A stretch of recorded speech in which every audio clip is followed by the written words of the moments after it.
Hola, hoy es 26 de mayo del 2026 y estás escuchando RTS CTS, un podcast sobre internet, redes, domótica y cacharreo variado.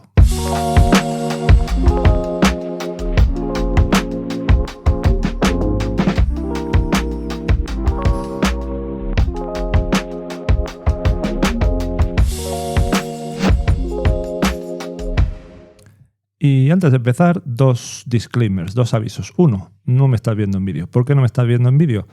Porque tuve que decir, o grababa sin vídeo o no grababa. Y creo que esto puede ser incluso la tónica hasta el parón de verano, porque tengo unas semanas un poco complicadas. Y aunque yo defiendo, no como Emilcar, que un vídeo podcast es viable y aporta valor, y de hecho lo hago en vídeo, lo empecé a hacer en vídeo a raíz de que alguien me comentó que le gustaba más verlo en vídeo, y creo que YouTube es una plataforma tan válida como cualquier otra para reproducir o distribuir podcast, sobre todo en mi caso, que no hay ningún tipo de monetización ni interés para ello por medio. Entonces, creo que es una plataforma más, pero lo voy a hacer sin vídeo, al menos y probablemente los siguientes, ¿vale? Ese es el primer disclaimer. El segundo disclaimer es que voy para este episodio, que viene disparado por una noticia que me mandaron sobre rastro digital del coche conectado y como curiosamente ha servido para algo, ahora os contaré. Lo he preparado un pelín con inteligencia artificial y al final del episodio os daré alguna conclusión del uso de la inteligencia artificial para preparar un poco, la escaleta, el guión de este episodio. Y sin más dilación, pues vamos al lío. Entonces, como decía, este episodio trata sobre el rastro digital del coche conectado. ¿Y cómo ponernos en contexto? Pues sí, imagínate que estás conduciendo tu coche por una carretera secundaria, realmente lejos de ciudades o de núcleos urbanos grandes, y que por el motivo que sea has decidido dejar el móvil en casa, no lo llevas encima. No le has dicho a nadie dónde vas y digamos que piensas que con esas condiciones eres un poco invisible, nadie sabe dónde vas, nadie te ve, nadie te puede localizar. Pues no es así, no es el caso.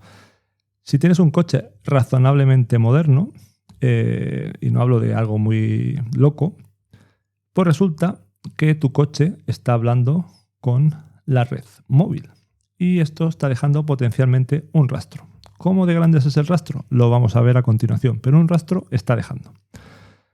Bueno, ese es un poco el enganche del episodio de hoy, o del capítulo de hoy, como diría de nuevo Emilcar. Veréis que hablo mucho de Emilcar porque últimamente estoy un poco enzarzado en el buen sentido de la palabra con él en alguna cosilla que no viene al caso. Bueno, pues la noticia que os comentaba es que en diciembre del 2024 murió el fundador de la cadena de moda Mango, Isaac Andic, al caer por un barranco. Obviamente este podcast no se trata ahora de noticias ni de casos escabrosos, pero veréis que tiene un enganche. Y en su día esto se archivó como un accidente, pero la causa se reabrió y hace unos días parece que los Mossos de Escuadra detuvieron a su hijo bajo sospecha de homicidio. Y ya les digo, no voy a entrar al caso, esto no es un podcast periodístico, pero lo que nos interesa como potenciales aficionados al cacharreo es entender cómo la policía ha podido encontrar nuevos indicios para reabrir el caso. Y aquí es donde aparece algo curioso y llamativo, que es que esto lo consiguieron a través del email del coche.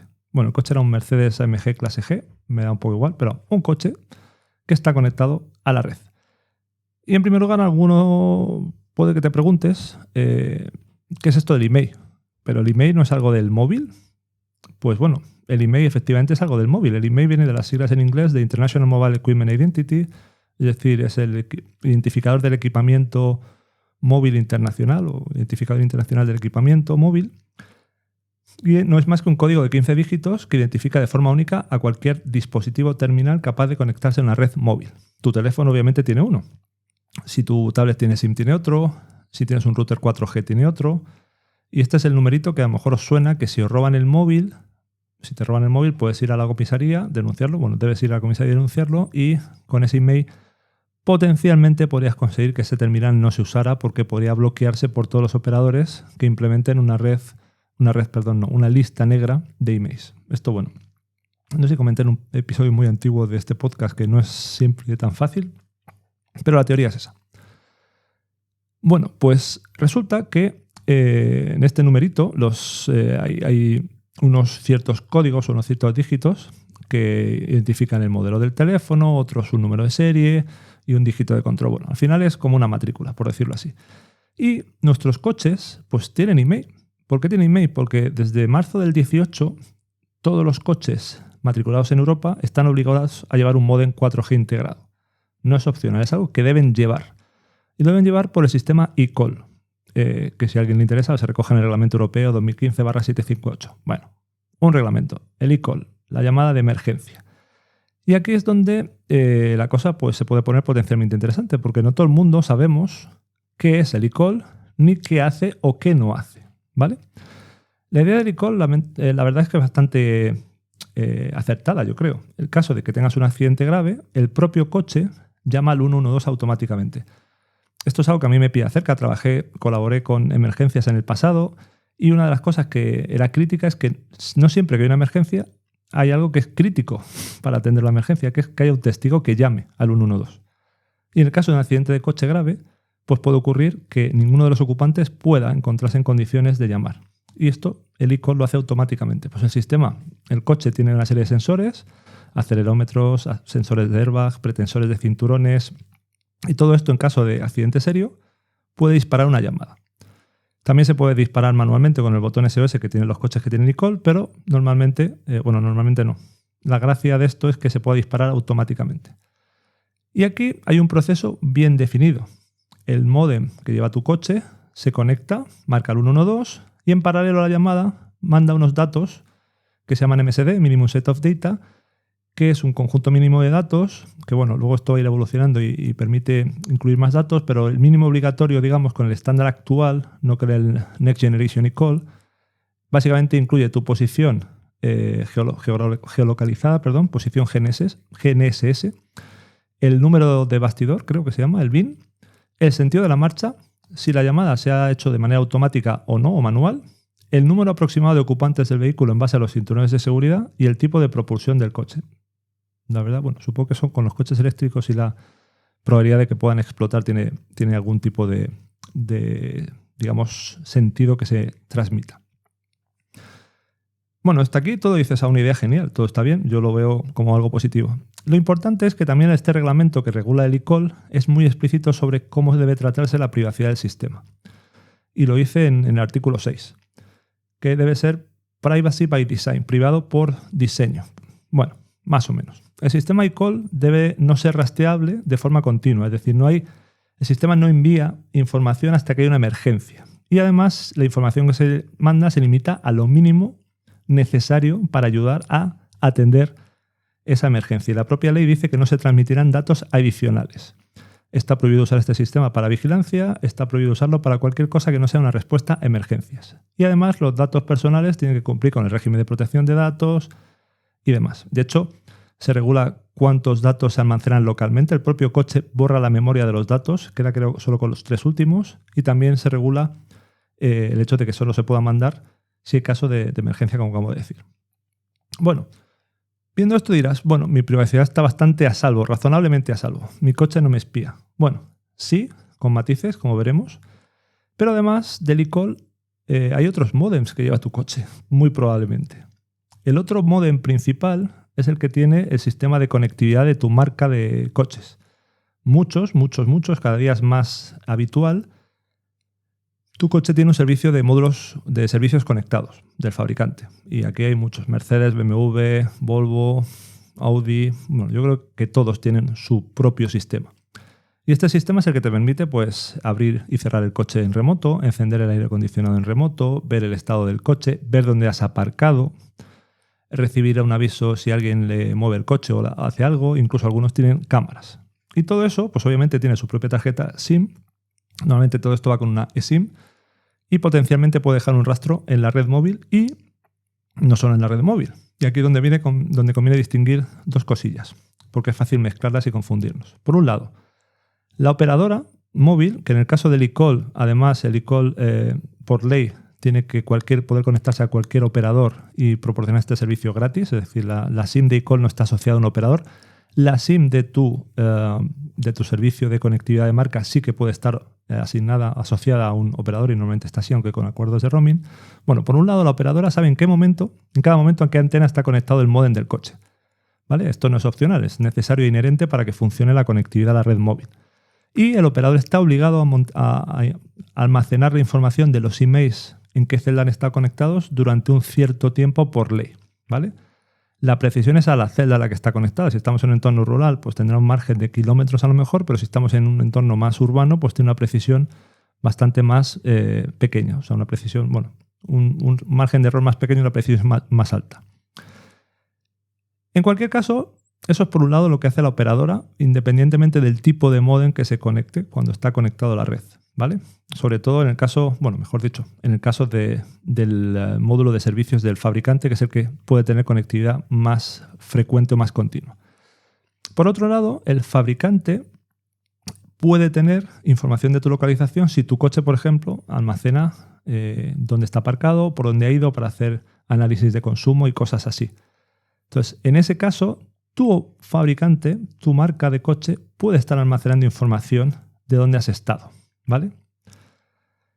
Si no tienes servicios de este tipo, pues en principio el fabricante de tu coche no tiene por qué tener información, pero si los tiene, debe tenerlos para poder proporcionarlo, ¿vale? Y aquí es donde entra un poco también el caso anterior, el de la policía, porque la policía, en base a un auto judicial, una petición de un juez, pues pudo pedirle al sistema de Mercedes, en este caso, el email asociado al módem, y en base a eso a la operadora pedirle información, y entre los dos obtener la localización del coche, y en base a eso, y no entro en el detalle, alguien si quiere que lea la noticia, pues digamos obtener información adicional que potencialmente implica a una persona, y por eso reabrieron el caso.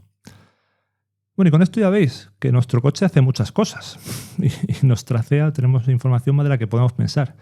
Y aquí es donde, como ingenieros de telecomunicaciones, al menos yo, me paro a pensar que, bueno, por un lado esto no es necesariamente malo, ¿vale?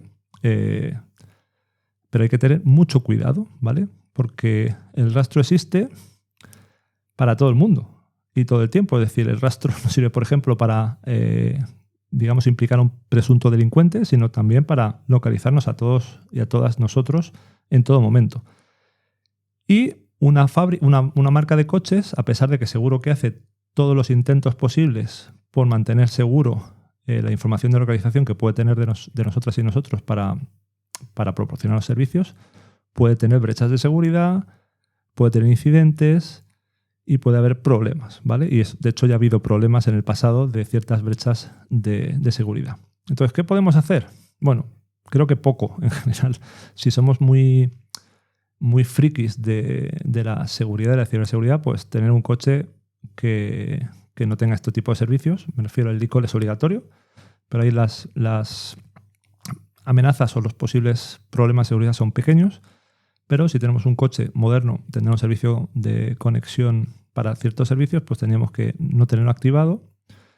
Y bueno, y poco más podemos hacer. Yo creo que no es para alarmarse, pero es para ser conscientes de lo que tiene nuestro coche. Y por si no fuera poco, hay otra cosa más que desde hace poco, valga la redundancia, tenemos en el coche y que de nuevo se puede conectar a una red móvil, que son las balizas. Las nuevas balizas tienen también conectividad, ¿vale? Entonces, bueno, eso es algo que de nuevo tiene un reglamento muy concreto, una ley muy concreta de cómo funciona, pero también se puede conectar. Y eso sería potencialmente otro elemento que en algunas condiciones podría localizarnos, aunque teóricamente solo funciona cuando lo habilitamos, y es así. Y de hecho no lo mencioné antes, pero es bueno que lo comente.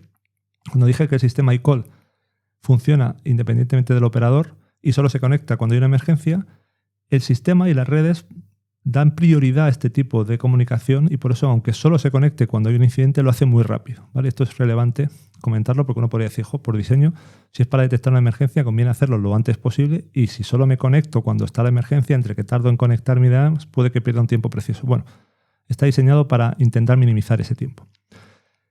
Perdona por esa nota final, que se me había olvidado comentarlo, eso no lo tenía apuntado en el guión, y eso me permite enganchar con el último punto, que es lo que decía uno de los dos disclaimers que decía al principio, de que este guión lo he preparado un poquito con ayuda de la inteligencia artificial. ¿Y cuál ha sido el resultado? Pues, por un lado, Bien, porque me ha permitido estructurar y obtener cierta información sobre eCall sin tener que ir a la fuente, al reglamento y demás.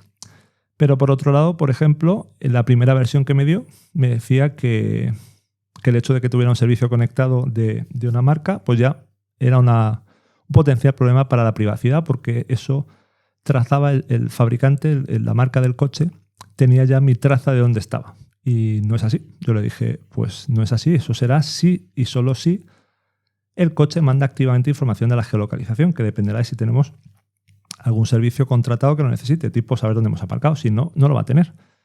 Y ahí me dijo, sí, tienes razón, perdón, tengo que hacer ese matiz. ¿Por qué cuento todo esto en este episodio? Simplemente porque últimamente estamos usando todas y todos mucho la inteligencia artificial para ayudarnos. Es súper útil, yo soy el primero que lo utiliza mucho, pero no hay que perder ese espíritu crítico de decir, a ver, me ha ayudado, me ha soltado una serie de ideas, pero hay cosas que no coincido, que creo que no son correctas y que hay que rebatir y, digamos, comprobar. Y efectivamente esta, que parece pequeña, era una de ellas. Y con esta última reflexión, este episodio que me ha quedado un poquito más largo de lo que esperaba, cerramos por ahí y nos vemos prontito.